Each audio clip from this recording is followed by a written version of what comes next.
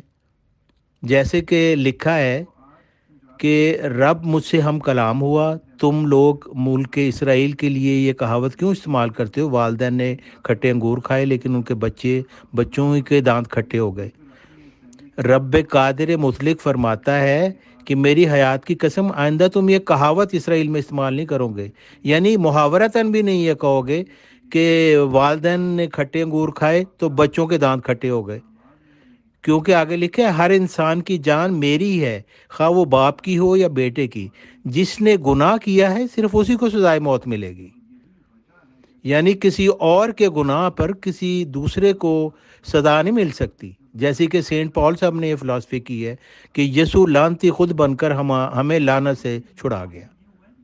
کہ یہ انجیل کی بات ہے، یہ تورات کی بات نہیں ہے۔ متی کی انجیل میں باب 13 آیت 40 میں ہے کہ 47 سے 50 تک کہ آسمان کی بادشاہی جال کی مانند بھی ہے، اسے جھیل میں ڈالا گیا تو ہر قسم کی مچھلیاں پکڑی گئیں، جب وہ بھر گیا تو مچھیروں نے اسے کنارے پر کھینچ لیا، پھر انہوں نے بیٹھ کر قابل استعمال مچھلیاں چن کر ٹوکریوں میں ڈال دیں اور ناقابل استعمال مچھلیاں پھینک دیں۔ اور پھر آگے کیا فرماتے ہیں متیو صاحب، دنیا کے اختتام پر ایسا ہی ہوگا، فرشتے آئیں گے اور برے لوگوں کو راست بازوں سے الگ کر کے انہیں بھڑکتی بھٹی میں پھینک دیں گے، جہاں لوگ روتے اور دانت پیستے رہ جائیں گے۔ بھئی یہاں آ کے فرشتے یہ نہیں پوچھیں گے کہ تم یسوع کی لعنتی قربانی پہ ایمان رکھتے تھے کہ نہیں، یہ متی صاحب خود کہہ رہے ہیں۔ نہیں، وہ کہیں گے کہ برے کو لوگوں کو راست بازوں سے الگ کریں گے، یعنی وہ لوگ جنہوں نے گندے اعمال کیے ہوں گے وہ ان کو ان کی سزا ملے گی، اور جنہوں نے اچھے اعمال کیے ہیں ان کو ان کے اچھے اعمال کی سزا ملے گی۔ تو یسوع کی یہ لعنتی قربانی یہ بالکل بے فائدہ گئی متی کے اپنے خیال کے مطابق، اپنی تعلیم کے مطابق، اور یہ انجیل کی تعلیم ہے۔ لیکن سینٹ پال نے اس کے بالکل برخلاف تعلیم دی کہ ایک شخص جو ہے جس کو انجیل خود معصوم کہتی ہے وہ خود ہمارے لیے لعنتی موت مر گیا. مرا بھی کہاں؟ یہ تو جوزف صاحب خود کہہ رہے ہیں کہ جی وہ 3 دن مرا رہا اور پھر زندہ ہو گیا، یعنی 3 دن کا مرنے کا ڈرامہ کیا تھا. یہ انجیل کے مطابق ثابت ہوتا ہے نا. اور جوزف صاحب کی یہ جو تقریر انہوں نے کی ہے کہ وہ مرا نہیں تھا، تو پھر قربانی کس چیز کی ہوئی؟ کبھی یہ ہوتا ہے، انہوں نے بکروں کی مثال دی، اچھا میں بکرا کر کے اور اس کو ذبح کر کے تو میں ادھر ہو جاؤں تو میری قربانی ہو جائے، تو بکرا پھر میرے سائڈ پہ آ کے بیٹھ جائے تو میں کہوں گا میری قربانی ہو گئی. میں سب لوگوں کو کہوں گا میں نے قربانی دی ہے. وہ کہیں گے قربانی کا گوشت کدھر ہے؟ میں کہوں گا نہیں، وہ قربانی کے بعد وہ بکرا زندہ ہو گیا، ہماری قربانی ہو گئی ہے. یہ والی ان کا فلسفہ ہے، کہ مذہب کا خیز فلسفہ. ہر شخص یہ سوچ سکتا ہے کہ کیا ایسا مذہب کا خیز فلسفے کے اوپر پوری کی پوری ایک مذہب کی عبارت کھڑی کی جا سکتی ہے.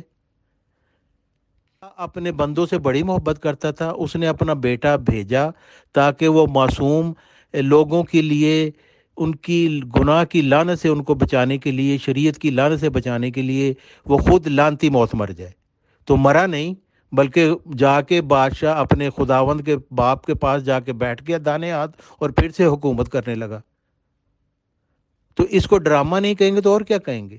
اور اس ڈرامے کے اوپر یہ ساری عیسائیوں کی، مسیحیوں کی جو فلسفہ ہے دین کا وہ ہے. اور اس کا کوئی بھی جواب نہیں اب تک نہیں دے سکتا کہ مسیح لعنتی موت مرا تو کون سے گناہوں سے جان چھوٹ گئی؟ آج بھی تو مسیح گناہ کرتے ہیں، وہ عدالتیں ان کو سزا دیتی ہیں. کوئی مسیح کہتا ہے جی میں نے گناہ کیا ہے لیکن میرے گناہ تو یسوع لے گیا ہے، تو میں نے اگر قتل کیا تو پھر کیا ہو گیا؟ میرے سارے گناہ تو یسوع لے گیا ہوا ہے، تو آپ مجھے کیوں اس کی سزا دے رہے ہیں؟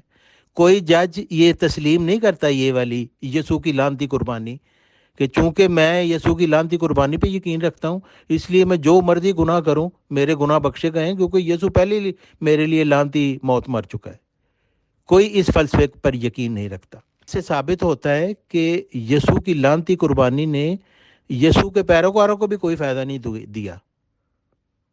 اچھا یہ دیکھیں، یہ جو میں نے حوالہ لگایا ہے یہ قاموس الکتاب لغت بائبل، یہ مسیحی اشاعت ہے اور ان کی یہ اپنی یہ لغت ہے، ڈکشنری ہے مطلب. اور اس میں کیا لکھتے ہیں، لعنت سے کیا مراد ہے؟ یہ کہتے ہیں نا مسیح ہمارے لیے لعنتی موت مر گیا اور ہمیں شریعت کی لعنت سے چھڑا گیا. تو یہ ان کی اپنی بائبل کے مطابق، یعنی اس کی ڈکشنری کے مطابق لکھا ہے لعنت برکت کی ضد ہے. یعنی مسیح اگر لعنتی ہوا تو بے برکتہ ہو گیا.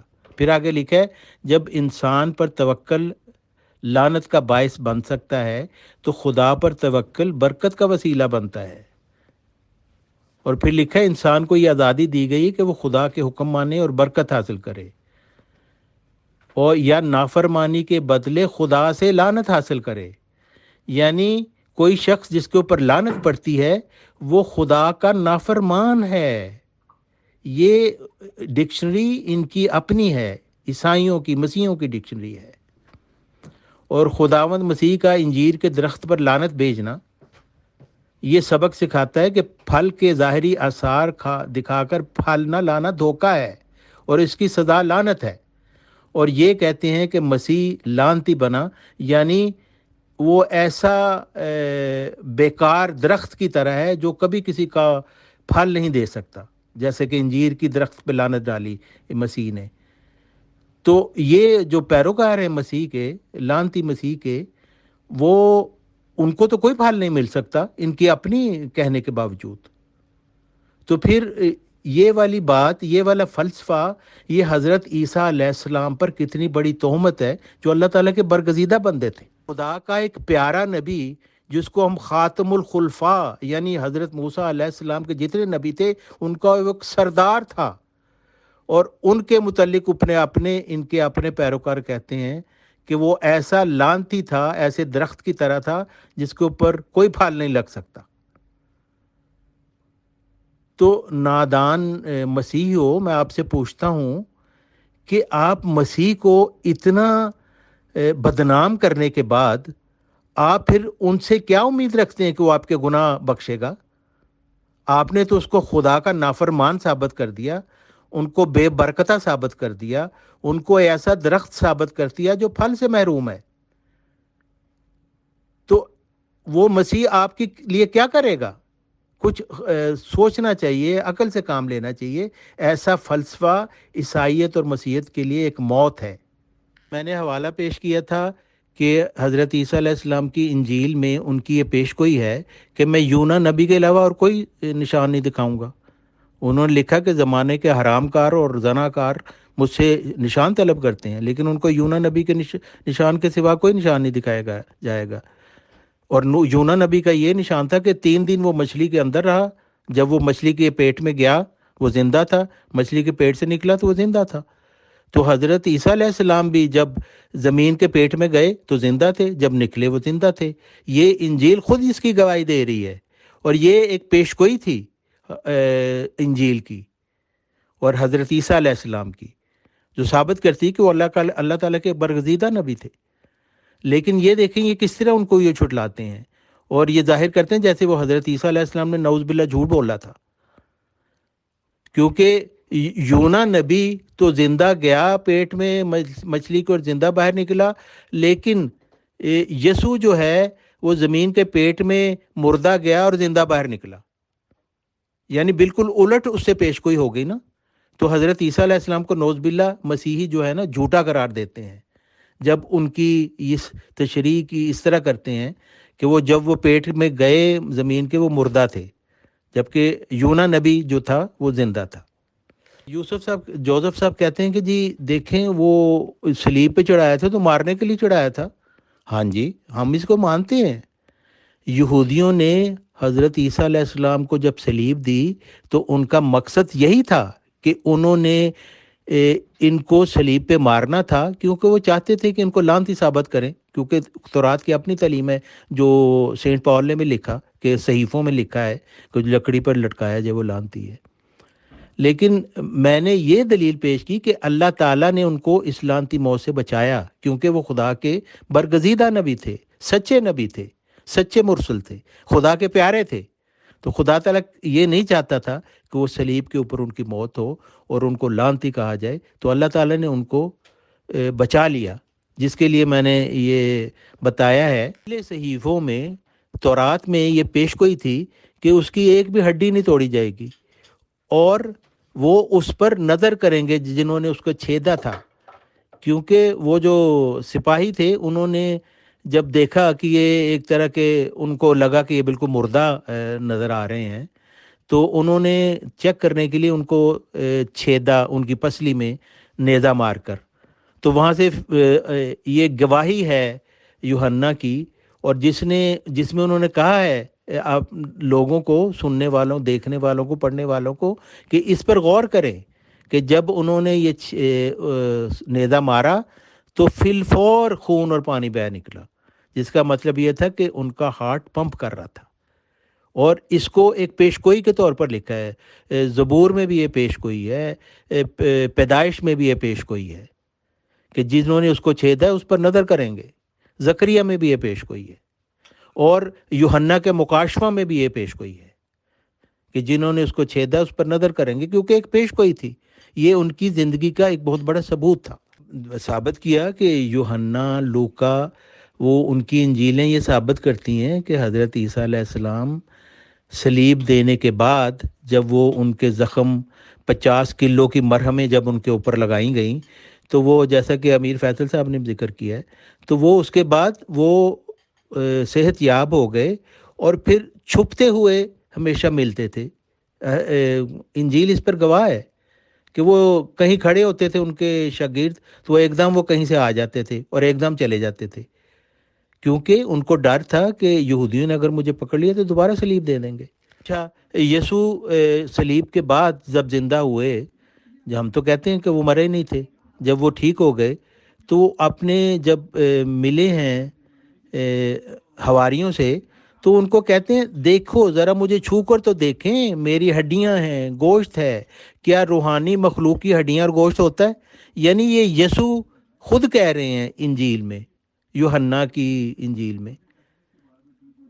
تو یہ بات میں نہیں کہہ رہا, حضرت مرزا غلام محمد علیہ السلام نہیں کہہ رہے, جوزف بھٹی صاحب اور تمام دوسرے مسیحی لوگوں کو میں کہتا ہوں, یہ حضرت عیسیٰ علیہ السلام خود کہہ رہے ہیں. جی یہ جو میں نے حوالہ دیا ہے یہ لوکا باب 24 سے ہے, جس میں وہ کہہ رہے ہیں کہ میری ہڈیاں اور گوشت جو ہیں ان کو دیکھو, اور مخلوق کی ہڈیاں اور گوشت نہیں ہوتا. یہ دیکھیں اس کے متعلق جوزف صاحب نے کچھ نہیں بتایا. اب یہ ان کا حواری تھا تھومس جس کا نام تھا, جس کو عام طور پہ انجیل میں اور مسیحیوں میں شکی تھومس کہا جاتا ہے. تو وہ جو تھے جب پہلی دفعہ آئے حضرت عیسیٰ علیہ السلام صلیب کے بعد زندہ ہو کر, مطلب ٹھیک ہو کر اپنے زخموں کی جب ہو گئی تھی ان کا علاج, تو آئے تو اس وقت یہ تھومس جو تھے وہ نہیں تھے وہاں پہ موجود. تو شاگردوں نے کہا تھومس کو کہ ہم نے تو ان کو دیکھا ہے, وہ زندہ ہیں. تو تھومس نے کہا میں کبھی اس کے اوپر نہیں مانوں گا کہ وہ سچی بات ہے جب تک میں اپنے ہاتھوں سے وہاں پہ ان کے نشانوں میں انگلیاں ڈال کے نہ دیکھوں. تو حضرت عیسیٰ علیہ السلام جب دوبارہ آئے تو انہوں نے ان کو کہا کہ دیکھو یہ یوحنا باب 20 میں ہے کہ انگلیاں ڈال کے دیکھو, میرے ہاتھوں کو دیکھو, انگلی ڈالو میری پسلیوں میں ہاتھ ڈال کے دیکھو اور یقین کرو کہ میں وہی ہوں. اب وہ روح تو نہیں تھے, وہ جسم تھے. تو یہ ساری باتیں جو بتاتی ہیں کہ حضرت عیسیٰ علیہ السلام اپنی صلیب دینے کے بعد وہ ایک جسم کی صورت میں تھے, اور اس لیے وہ ڈرتے تھے کہ ان کو دوبارہ پکڑ نہ دیا جائے, کیونکہ انہوں نے جیسے کہا تھا کہ میری اور بھی بھیڑیں ہیں, میں نے ان کی طرف جانا ہے. تو وہ پھر وہاں سے جو 10 دوسرے قبیلے تھے جن کی طرف انہوں نے اپنی تعلیم پیش کرنی تھی, ان کی طرف پھر وہ جاتے جاتے, اور پھر کشمیر سری نگر محلہ خانیار میں ان کی قبر ہے. محترم طارق چوہان صاحب and all dear group members of pure discussion group, السلام علیکم. آج جوزف بھٹی صاحب کھلے عام یہ ثابت کر کے گئے ہیں کہ علم نام کی چیز ان کے پاس رتی برابر بھی نہیں ہے. پچھلے سیشن وہ شاید 1 گھنٹہ 1.5 گھنٹہ لگا کے گئے اور ایک بھی حوالہ ڈھنگ کا نہیں دیا جو کسی کی بھی سمجھ میں آ سکے, بس لمبی کی. آج ان کو آدھا گھنٹہ پرووائڈ کیا گیا, 30 منٹ پرووائڈ کیے گئے, پھر انہیں ٹائم ایکسٹینڈ کی بات کرتے رہے. اور یہ بھی سبھی لوگوں نے دیکھا کہ جب تک ہمارے admin of pure discussion group رحمت گل صاحب حوالہ جات لگاتے رہے تو وہ شیر بن کر بولتے رہے, اور اگر ہم نے اپنے تعریف کر دی اپنے ایڈمن صاحب کی تو ان کو اتنی بھاری پڑی, اتنی ان کو ناگوار گزری, اور اس کے بعد وہ ہمارے سوالوں کے جوابوں سے ہی بھاگ گئے. بٹ الٹیمیٹلی کیونکہ ظاہر سی بات ہے کہ ہمارے پاس تو اس قدر قابل عالم فاضل ماشاءاللہ کرسچنس میں بھی موجود ہیں جو ہر بات اپنا پوائنٹ ثابت کر سکتے ہیں. اب کیونکہ طارق چوہان صاحب بات چیت پیش کر رہے ہیں تو جوزف بھٹی صاحب کی تو بات یہ ہے کہ ان کا تو کوئی کنسرن نہیں رہ گیا. تو پاسٹر رحمت گل صاحب کو میں تھوڑا سا اپنی طرف سے پرمیشن دینا چاہتا ہوں کہ وہ آپ سے 1-2 کراس کوشچنز کر سکتے ہیں. اور طارق چوہان صاحب آپ یہ مان سکتے ہیں کہ جیسے کہ آپ فی الحال جوزف بھٹی کی جگہ کرسچنس کے ریپریزنٹیٹیو سے بات کر رہے ہیں. شکریہ جی مجھے بہت خوشی ہوگی اگر رحمت گل صاحب ان سوالوں کے جواب